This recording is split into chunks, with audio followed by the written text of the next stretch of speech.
সংকটাপন্ন অবস্থায় রাজধানীর এভারকেয়ার হাসপাতালে ভর্তি রয়েছেন বিএনপি চেয়ারপারসন বেগম খালেদা জিয়া।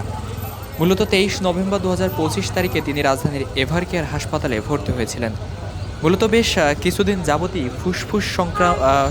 ফুসফুস সংক্রান্ত রোগে কিন্তু তিনি ভুগছিলেন এবং হৃদরোগের সমস্যায় কিন্তু তিনি ভুগছিলেন। সেই কারণেই তার চিকিৎসা ও পর্যবেক্ষণের জন্য হাসপাতালে কিন্তু নেওয়া হয়েছিল। দর্শক, চিকিৎসকরা জানিয়েছেন যে স্নায়ু ও ফুসফুসের হৃদরোগ সমস্যার সহ অন্যান্য পূর্ববর্তী সমস্যাও জটিল হয়েছে, যেমন কিডনি, লিভার, ডায়াবেটিস ইত্যাদি।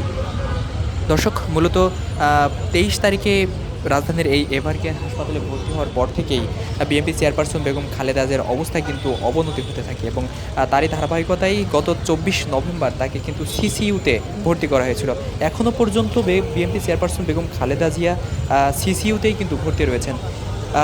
মাঝে করে তার শারীরিক অবস্থা অবনতি হওয়ায় তাকে কিন্তু উন্নত চিকিৎসার জন্য বিদেশে নেওয়ার একটি কথা কিন্তু চলছিল। তার শারীরিক অবস্থা অবনতি থাকায়, অর্থাৎ শারীরিক অবস্থা উন্নতি না হওয়ায় বিদেশে নেওয়া কিন্তু সম্ভব হয়নি। কিন্তু এখনও পর্যন্ত রাজধানীর এভারকেয়ার এই হাসপাতালে দেশি বিদেশি বিভিন্ন যে বড় বড় ডাক্তাররা রয়েছে তারা কিন্তু একত্রিত হয়ে বেগম খালেদা জিয়ার চিকিৎসা কিন্তু দিচ্ছেন। দর্শক, যদি একটু দেখানোর চেষ্টা করি, এখনও পর্যন্ত দেখতে পাচ্ছেন রাজধানীর এই এভারকেয়ার হাসপাতালের সামনে বিএনপি যে সকল নেতাকর্মীরা রয়েছে তারা কিন্তু অপেক্ষা করছেন।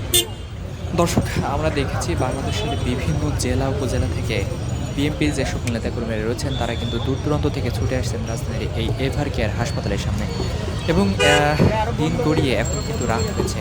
যদি এভারকেয়ার হাসপাতালের সামনের এই অবস্থা আপনাদেরকে দেখানোর চেষ্টা করি, দেখছেন যে বিএনপির যে সকল নেতাকর্মীরা রয়েছে তারা কিন্তু এই এভারকেয়ার হাসপাতালের সামনেই অবস্থান করছেন এবং তারা কিন্তু একটি বাণী প্রত্যাশা করছেন যে চিকিৎসক কিন্তু এসে ঘোষণা করবেন যে তাদের বিএনপির চেয়ারপারসন বেগম খালেদা জিয়া তিনি কিন্তু সুস্থ হয়ে গিয়েছেন।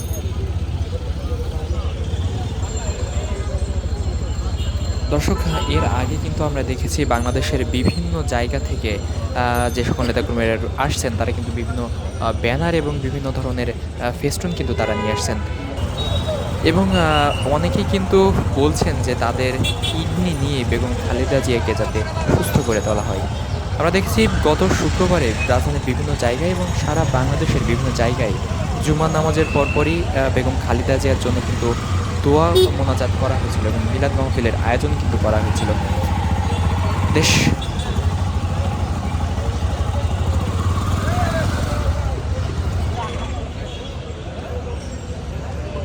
মূলত গত 23 November BNP chairperson Begum Khaleda জিয়ার শারীরিক অবস্থা অবনতি হওয়ার পরপরই রাজধানীর এই এভারকেয়ার হাসপাতালে কিন্তু তাকে ভর্তি করা হয়েছিল। তারপর থেকেই বিএনপি চেয়ারপারসন বেগম খালেদা জিয়ার শারীরিক অবস্থার অবনতি কিন্তু আমরা দেখতে পাচ্ছি। আজও কিন্তু কিছু সময় আগে চীন থেকে 5 জনের একটি ডক্টরের দল কিন্তু এই রাজধানীর এভারকেয়ার হাসপাতালে এসে উপস্থিত হয়েছেন। বিএনপি চেয়ারপারসন বেগম খালেদা জিয়াকে কিন্তু তারা যে সকল ডক্টররা রয়েছেন তারা নিবিড়ভাবে পর্যবেক্ষণ করছেন যাতে বিএনপির চেয়ারপারসন বেগম খালেদা জিয়ার দ্রুত সুস্থ হয়ে যান, তারা কিন্তু সেই ব্যবস্থাই করছেন।